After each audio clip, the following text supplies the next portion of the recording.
રાધનપુર તાલુકાના ચલવાડા ગામે ખેડૂતોની વેદના આવી સામે। ભારે વરસાદ અને બનાસકાંઠા જિલ્લાનું પાણી ચલવાડા ગામના ખેતરોમાં ફરી વળતા ખેડૂતોનો તમામ પાક નિષ્ફળ ગયો છે અને પાકનું 100% નુકસાન થયું છે। પશુધન અને મકાનોનું પણ નુકસાન થયું છે।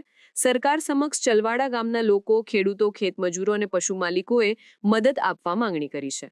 પાટણ જિલ્લાના રાધનપુર તાલુકામાં વરસેલા વરસાદે ખેડૂતોનું પાકનો વિનાશ કર્યો છે। રાધનપુરના ચલવાડા ગામમાં ખેડૂતોના મોઢે આવેલ કોળિયો વરસાદે છીનવી લીધો છે।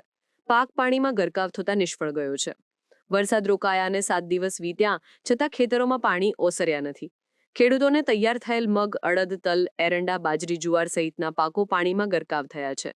ખેડૂતોએ મોંઘા ડાંઠ બિયારણ લાવીને વાવેતર કર્યા હતા, જેનાથી ખેડૂતોને આશા બંધરી હતી કે આ સિઝનમાં સારું ઉપજ આવશે, પરંતુ ખેડૂતોની આશા પર પાણી ફરી વળ્યું છે। માટે ખેડૂતોના પાકનો સરકાર દ્વારા સર્વે કરીને યોગ્ય સહાય ચૂકવવામાં આવે તેવી માંગ ઉઠી છે। તેમજ પશુપાલકોને પણ જે મુશ્કેલી સર્જાઈ છે તેમાં પણ સરકાર મદદ કરી તાત્કાલિક ધોરણે સારું પેકેજ આપે તેવી ચલવાડા ગામના લોકોની માંગણી છે। ચલવાડા ગામ વરસાદ એટલું બધું થયો છે અને તેરવાડાથી 30 કિલોમીટરથી પાણી આવે છે અને એ પાણી બધું અમારા ચલવાડામાં નહેરે છે, એટલે સંપૂર્ણ અમારા ખેડૂતો જમીન વગર રહ્યા છે અને ભેંસો અમુક પાડીઓ તણાઈ ગઈ છે અને કેટલાય ઘરાના માણસો ચલવાડામાં રહેવા આવ્યા ને ગામના આદિને અન્ન ખવડાવી રહ્યા છે। અને માદલા કાંકરેજનું એટલું પાણી આવે, ઇન્દ્રનગર જવું હોય તો આજ પણ હેડે એવો રસ્તો નથી અને કોઈ નથી। ગરીબોને સંપૂર્ણ મદદ કરે અને અમે સરકારના સેવક છીએ, અમે કોઈ કોમવાદ નથી, અમારે બધાને મદદ મળે અને આખા ચલવાડાના 300 વીઘા જમીનમાં પાણી છે અને બહાર ગામ જવું હોય તો અત્યારે ગળા સામું પાણી આવે છે।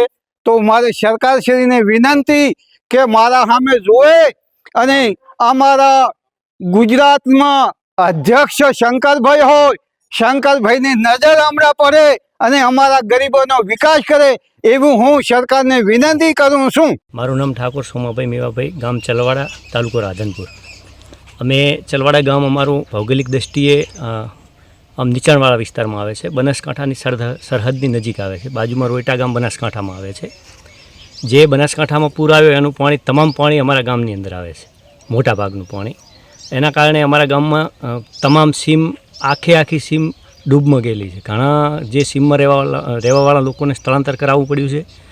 રેસ્ક્યુ કરીને ગામ લોકોની દ્રષ્ટિએ લાયા છે, કોઈને ટ્રેક્ટરમાં લાયા, કોઈને આ રીતે લાયા, એવું બધું।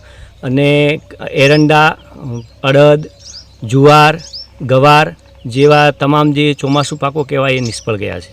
આજની તારીખમાં અમારા ગામની અંદર લગભગ ગણો ને કોઈ રસ્તા કે રોડ જેવું રહ્યું નથી કે જે ખેડૂતો પોતાના પશુપાલન માટે ખેતરમાં જઈ શકે। પરિસ્થિતિ બહુ વિકટ છે, ગામ લોકો બહુ દુઃખી થઈ રહ્યા છે।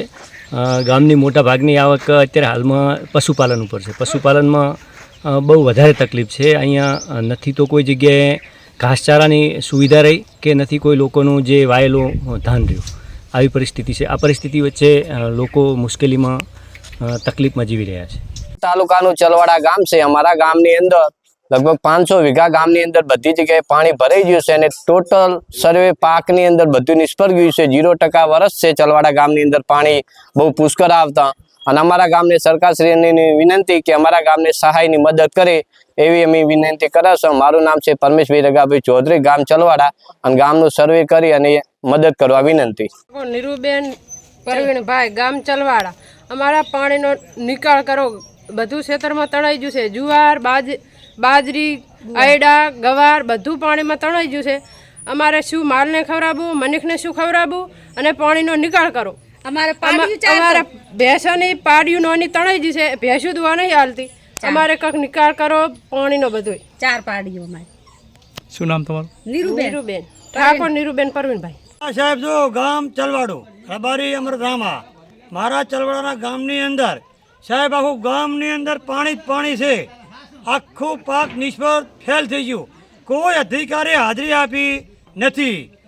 આમ જો આડે દાડે ધોળામ ધોળા આવે, ચૂંટણી ચાલુ હોય તો વોટિંગ આપો, ફલાણી સરકાર જીતાડો, વસ્તી ડૂબ છે એનો કોઈ નિર્ણય ગામની અંદર નહીં.